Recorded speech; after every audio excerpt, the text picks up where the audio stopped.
There we go. Ladies and gentlemen, we're back. We're asking the hard-hitting questions. We have Lee Turner in the building. Tap in and tap out. Joel Williams and Lee Turner. Part 2. Tap in and tap out. Hey, what's up? He's getting ready, ladies and gentlemen. What you saying, man? All right. So, the question is, the training, okay. When you finish your training, we had the discussion after the break was over. Who was the best? Who could overcome Bruce Lee? Lee Turner, you gave me the answer. We don't really know. There was no one who can beat Bruce Lee. He wasn't challenged. And your comment was, what was your comment on that, man? Who beat Bruce Lee? Bruce Lee, basically, he never really was in any tournaments or that we knew of or anything like that. He never really fought anybody that was a known fighter that we knew of. He did some demonstrations and looked really good in his demonstrations. So that he's really good technically, really good, very sound. We also know that when he did get in a fight, he got a lot more tired than he thought he would get. And then that's when he changed his style and started creating his own style, Jeet Kune Do. But it's because the training that he had almost failed him that he started to improvise on his movements and created his own style. So Bruce Lee, he was evolving. That's part of his evolution. He became more than he was through necessity. So before that, when he competed, he didn't really compete that much. He was more someone that we saw do acting and demonstrations. That's what I know of him. Maybe there was more, but I don't disrespect him. Now, the question I asked you before. He's the grandfather of modern martial arts, Bruce Lee, on record. The grandfather of modern martial arts. Everything started from when he started training here in North America and started teaching, and his evolution and how it now is mixed martial arts. He's the first. Now we were having the discussion before the break. If a student surpasses the teacher and becomes equal, wouldn't he or she lose respect for the person who taught them? Not if they taught them respectfully. Like when you get older than your father, you don't beat them up and leave them in the dust, you love your dad. Right? Same kind of thing, When you're older than your parents, you don't disrespect them, you respect them still. Right? But at the same time, you keep it real though. It's like, maybe, you're stronger than them and bigger than them, and you're the next generation, you're the evolution. But do you really want to do that to the person who took the time to train you, or do you still want to pay them homage and show them respect? Yes. You know what I mean? You want to pay homage and show respect. But what does that mean? Does that mean you don't evolve your martial arts? Like martial arts evolves. It's like George St. Pierre. He was a champion, and now they say he's old or whatever, he retired.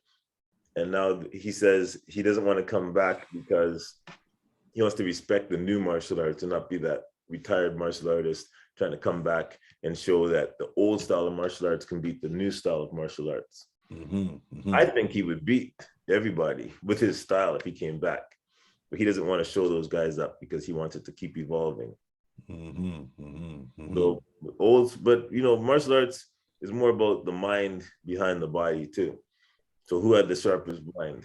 Did Bruce Lee have the sharpest? He might have had the sharpest mind at the time. But then there's other people in the world too. You don't know who's who until you put everybody in the pot and let them basically fight it out.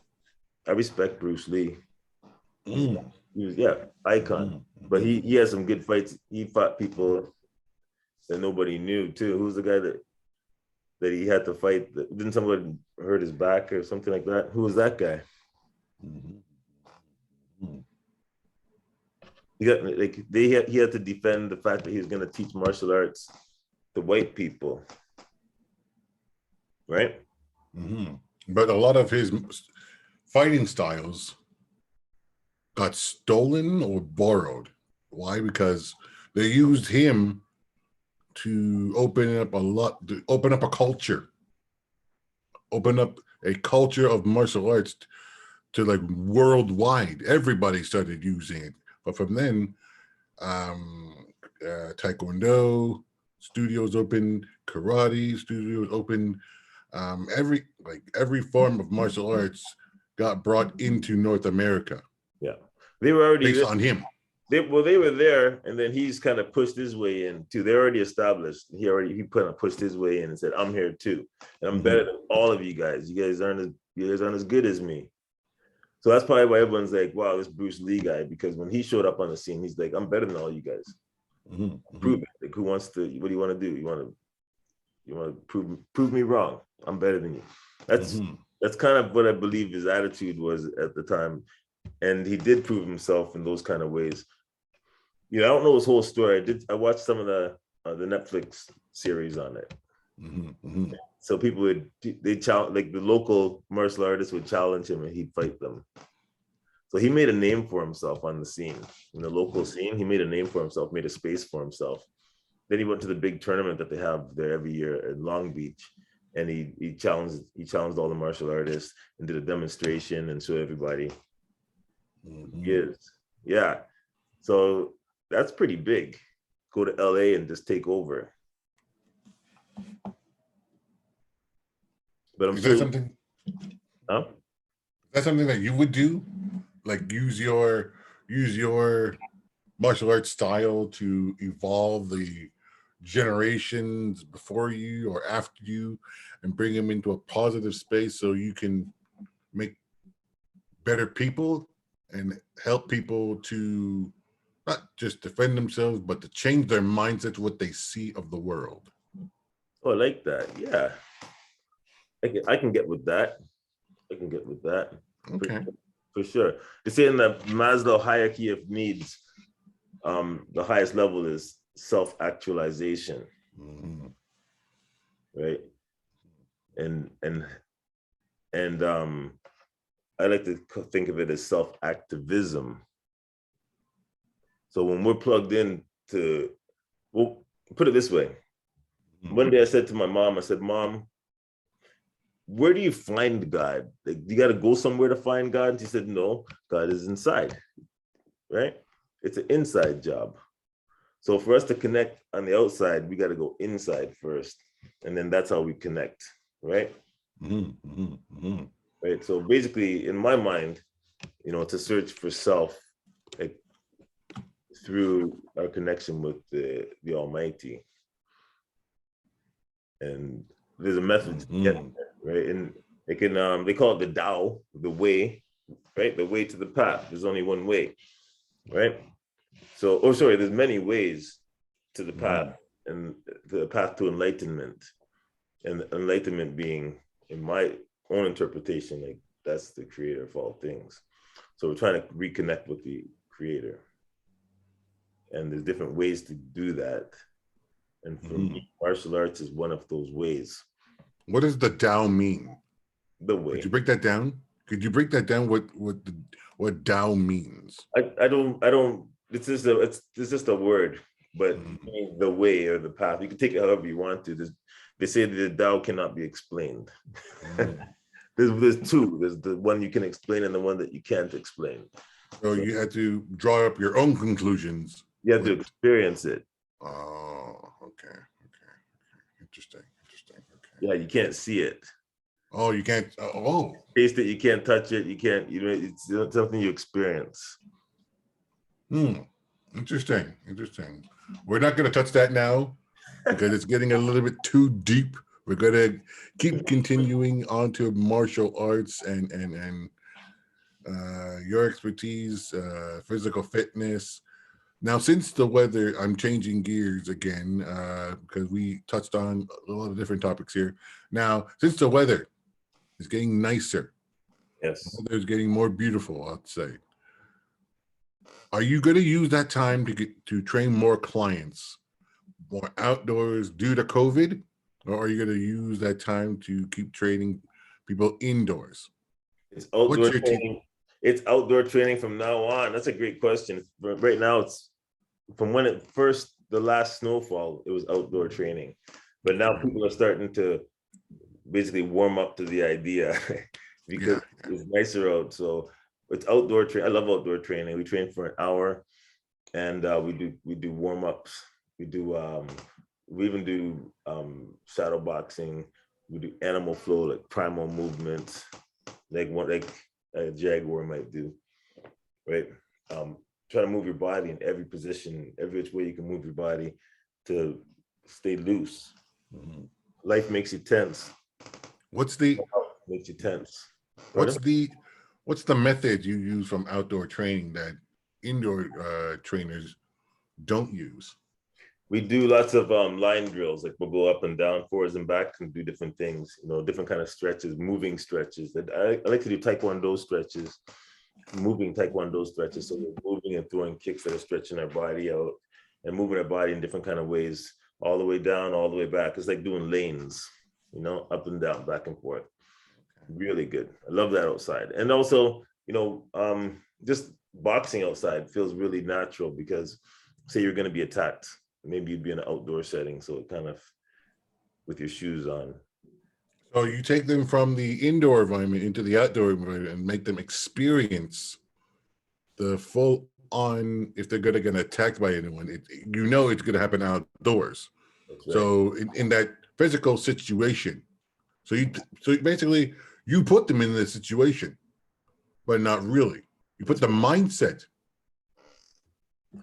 in the situation. You got it. Like a jaguar in its natural environment. Okay, so you put people in their natural environment and then train them what's going to happen.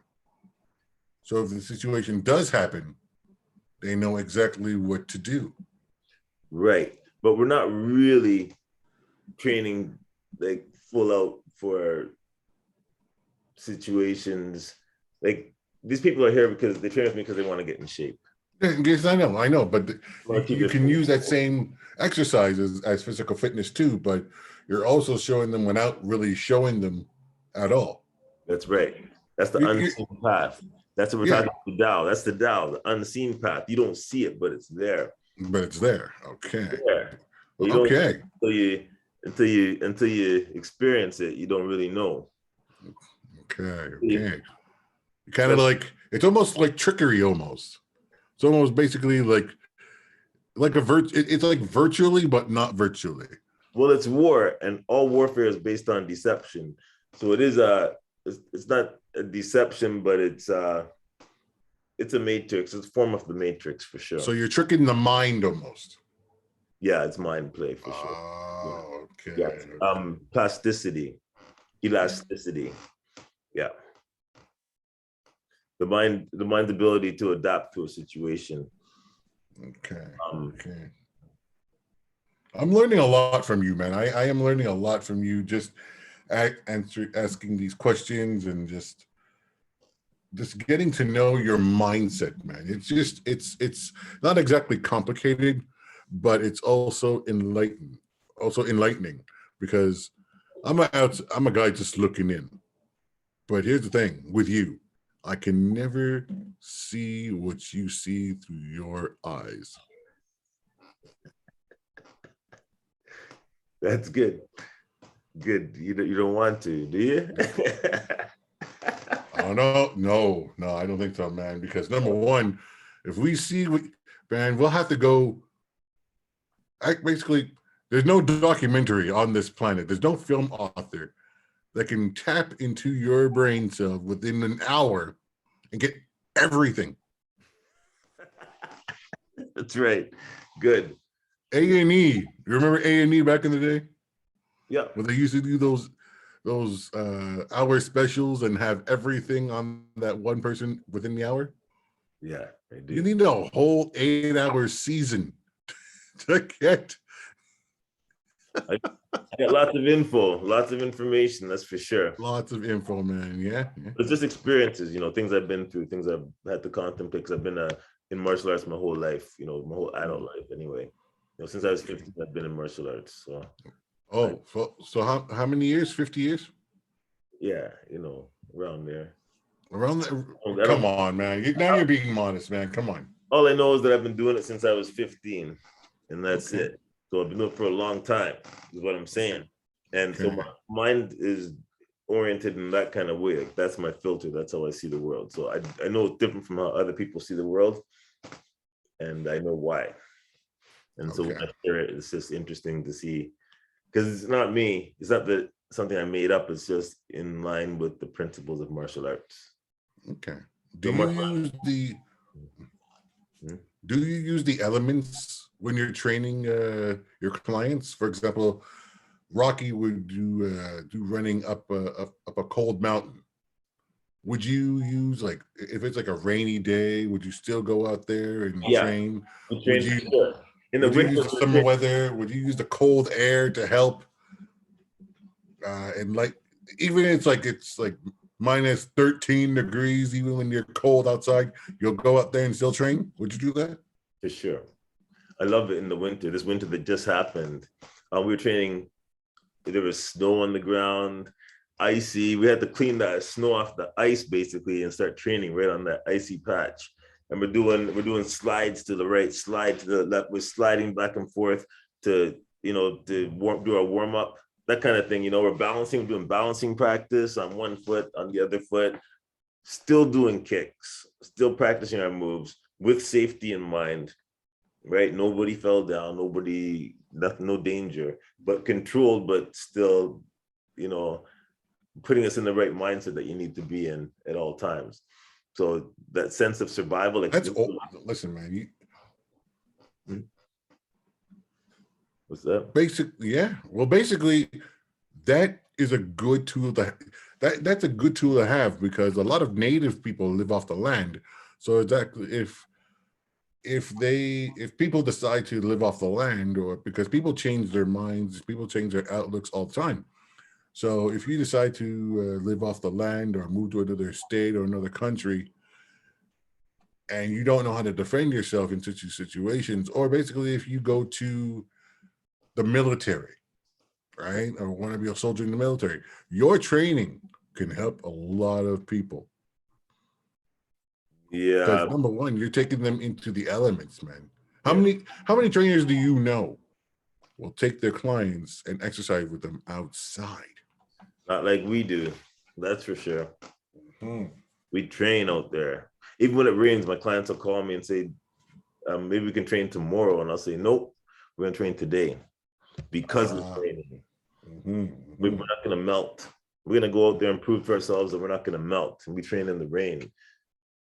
Right. I was sponsored before by Eddie Bauer. And so I use Eddie Bauer equipment when I can. And that stuff, the technology is so good.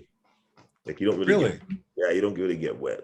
Getting wet's old school. You get wet, but it wicks away. They have wicking stuff, so it just wicks it away. Really good stuff. Just get the high tech stuff, Get high tech, you train outside, training, doesn't matter. As soon as you start your temperature goes up, it just wicks away the water, the moisture, and you're good. You don't even know that you were in a rainstorm. You don't even feel it. Okay. So you would use his equipment to help train your clients. Is it a good piece of equipment that he uses, or It's is a, it it's a more? clothing company, Eddie Bauer. It's a clothing company. They're in the Bay. They're in Eaton Center. Eddie Bauer. Okay. They're not paying me to endorse them, but I'm just saying Eddie Bauer has good. They Good did products and stuff, right? sponsor me before, and that's how I got into their clothing, and it's really good. Okay. Yeah. Does, like, their clothing breathes for clients, whatever? It's not that heavy cotton that seals in the sweat glands, right? It's breathable material. Yeah, it breathes. It pulls the moisture through to the top surface, and then it evaporates. Okay. Okay. Right. All right. When you're raining, yeah, it's just amazing. Yeah, you don't even feel wet. It's just Okay. good. And when you're training in the cold or whatever, you don't feel the elements anyway. They disappear, especially when you start the boxing part of it. That's very true. Yeah, Yeah. because Your adrenaline gets going as if someone's gonna slap you in the face like a Will Smith.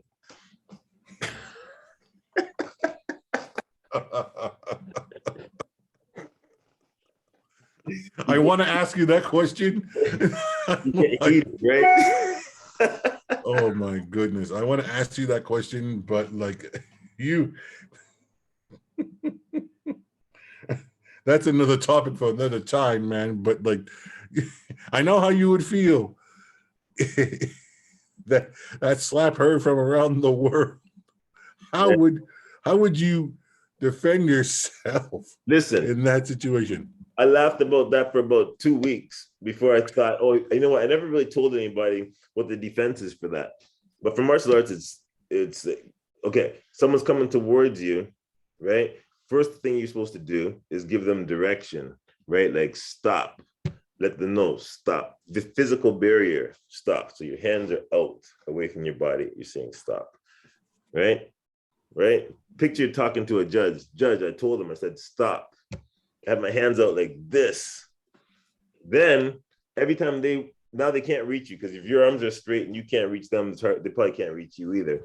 Now, every time they step towards you, you take a step back. How can they get to you to slap you or hit you? If every time you step forward, they step forward, you step back. You're matching their steps. That's the beginning of distancing and fighting. Now you can actually lead them. You know what I mean? You can actually get them before they finish their step now. Now you're holding the cards now. You don't have to go backward. You can actually angle. You can actually, with that kind of mindset, you can move around them now and they still can't get to you. Mm-hmm, mm-hmm. You know, so for them to close that distance, that shouldn't be that easy. But at the same time, there's lots of factors. He thought Will Smith was his friend and all that stuff, you know. But at the same time, he's saying stuff about the guy, and the guy stepped up to you. So of course he's gonna smack you or do whatever. Like there's gonna be violence, and so he could have put his hands up at any point in time then, and and given directions. Mm-hmm, mm-hmm. Okay. I heard a joke. They said, that Chris Rock's rich because he didn't go down when he got hit by Will Smith. A strong jaw, man. He could have sued him. He could have got a lot of money for that. Yeah. Right? Anybody else would have just stayed. Would have went down, taking the money from the lot. Wow. And he does that. But the slap didn't even change his stance. His feet were parallel. Basically, he got slapped. His stance never changed. That means that the power in it was not really. That's what people think. Also said maybe they faked it because it was like a textbook kind of move, but it didn't have power in it, and he didn't change his stance, so he didn't receive. I feel like it was kind of, if you look at the foot positioning of Chris Rock, like his right foot was forward, and he took the impact. That's kind of like a boxing stand almost. Chris Rock I thought his feet were parallel. I thought Will Smith stepped parallel too. Then he threw the slap. I thought they both had a parallel stance. Yeah. And Will Smith slapped and turned his feet into it. So he was kind of created an angle for the slap. So he just went. Yeah. And then he kind of paused at the end of the arm, kind of like almost like emphasis on the slap. And then he turned around. I think he had his other hand up too, and boom, protecting himself with the other hand. It was nice, good. But in the boxing world, that's kind of like that hand was like a punch. That was like a right cross almost. Yes. Hey, guess what? Someone just brought some pizza. I don't really want to interrupt this podcast.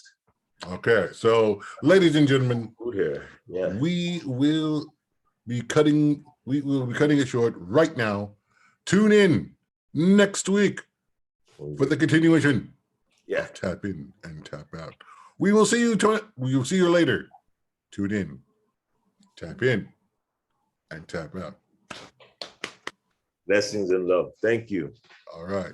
All right.